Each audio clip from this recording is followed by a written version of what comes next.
Hey guys, this is my vlog for Crystal Marshall's transfer student seminar leadership class.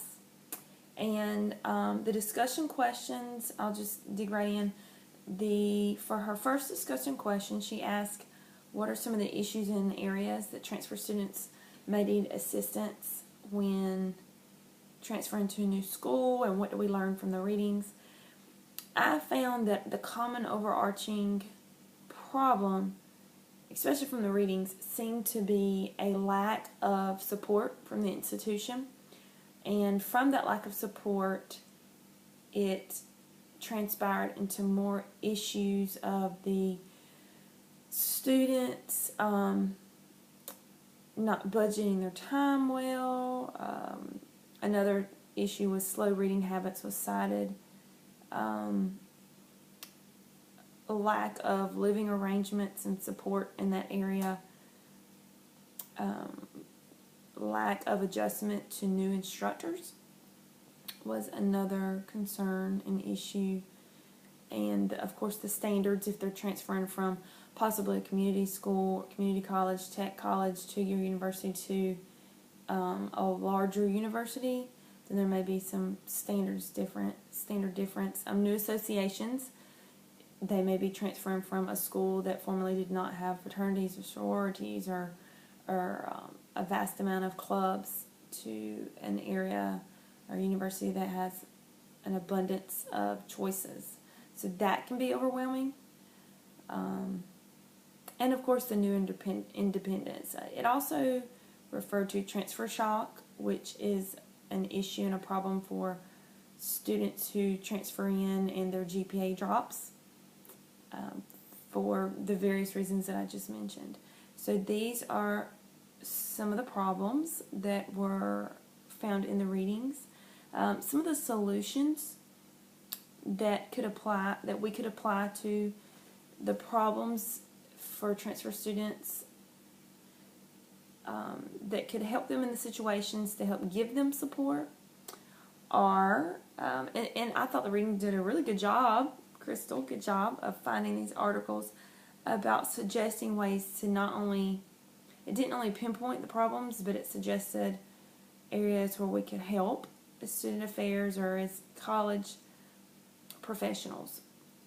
So I thought it did a good job of mentioning social events that could be planned for transfer students to help them get acclimated in their new environment, to meet new people that would help give them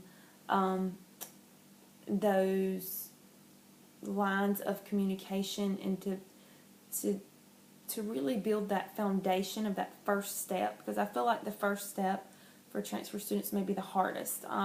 Just figuring where they fit, because many times when they transfer in, they already have credit hours, so they're not technically a freshman student, so they may transfer above freshman status. So they're not freshmen, they're not really getting on that freshman seminar, freshman year experiences, yet they still need a platform because they are new. So I think social events would be very good. It gave examples of coffee hours, teas, transfer dinners for transfer students, because it helps to give them a commonality amongst themselves and their group. However, you don't want to isolate them to just that, but that would be a good platform to get them started on. Training of student leaders and faculty leaders is also important, to just let them know and help them to understand the struggles that transfer students experience, and to help them realize it when they may see it, or reach out and to help alleviate some of those struggles when working with transfer students. Also in the article,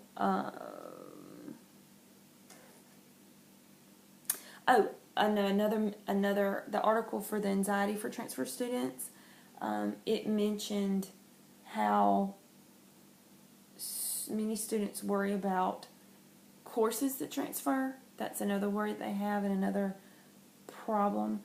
I found that interesting because with working with high school students in dual enrollment and taking classes while they're still in high school, but their ultimate goal, they take classes with us at the technical college. However, their ultimate goal may be going to Valdosta State or Abraham Baldwin in Tipton or UGA even.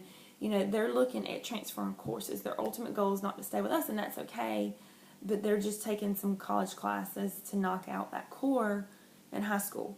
So, you know, one of the articles, one of the issues that was stated with anxiety for these students was the transferability of these courses, maybe taking it at a community college or a technical college and then transferring it, and a lot of times they were not advised by the community staff or technical college staff when they were taking it, and then later realized when they went to transfer that it didn't transfer. That is a large issue. That is a big issue, and I see that.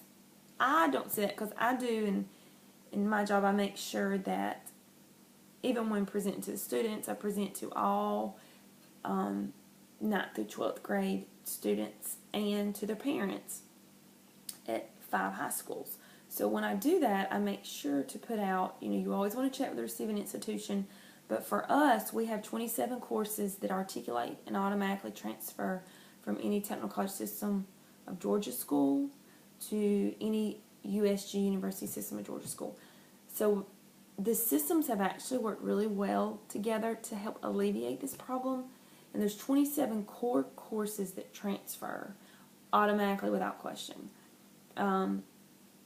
So that's been a really good tool, and I always put that course list out there, and I make sure if there's a student that wants to take a course outside of that list and their ultimate goal is to transfer to a university, you know, you may want to check with the university and go ahead and make sure that that will be accepted, because it is up to the receiving institution how those courses are received and transferred. So that's just an example of what I see in my area and my line of work.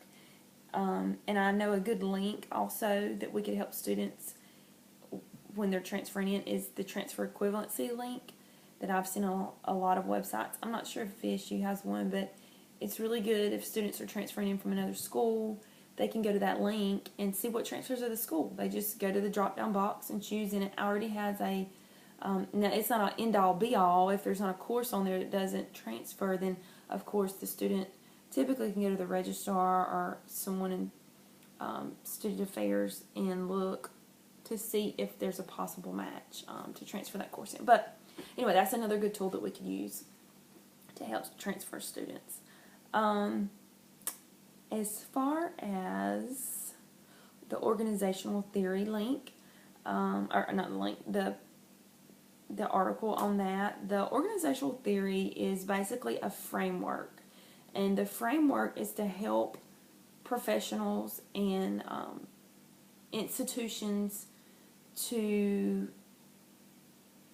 realize, basically they're realizing the problem for transfer students, but it, not just for transfer students, but it for students, but it helps to look at the formal policies that institutions have and the variables with the implementation of the policies by individual employees and the contextual factors that affect the institution efforts to facilitate transfer student success.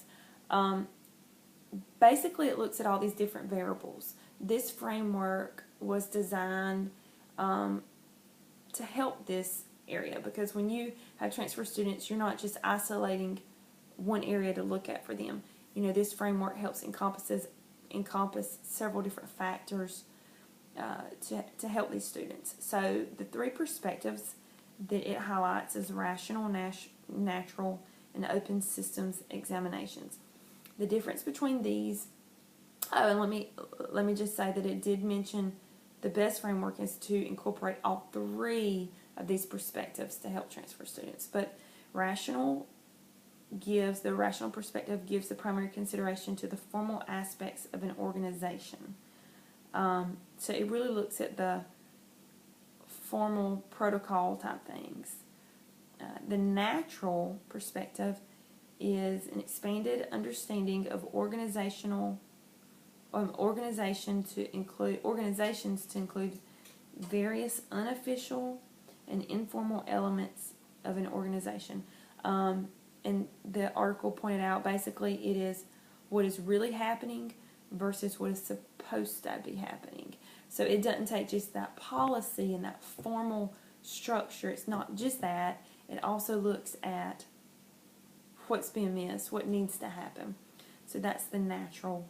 And then the open systems examinations, it expands the issues that should be considered when conducting an organizational analysis. So it looks at what are we missing? What should we be doing? So it goes in and looks at the gaps. So those are the 3 different areas. As far as the example that was highlighted in that article, in the organizational theory article, I think should, and this is just my opinion based on my experience with transfer students, and yes, I was a transfer student as well, from a junior college to university, so I can see how transfer students would have a problem. I didn't have that much of a problem, but I can see how there is an issue. So, especially in light of the articles as well. But should student affairs, employees, and professionals save seats? I think there should be some provisions for transfer students. I do. I think there should be something out there that enables these students to have something set aside to help them. Do I think that 20 seats should be available? Probably not. That's a little extreme in my opinion. It seems like a large number of seats to where, the students that were already there and did the proper protocol with their area, they were not allowed to register for that because of a transfer student community. So I can see both sides of that. So I think there is a middle ground. Should they save 20 seats? No.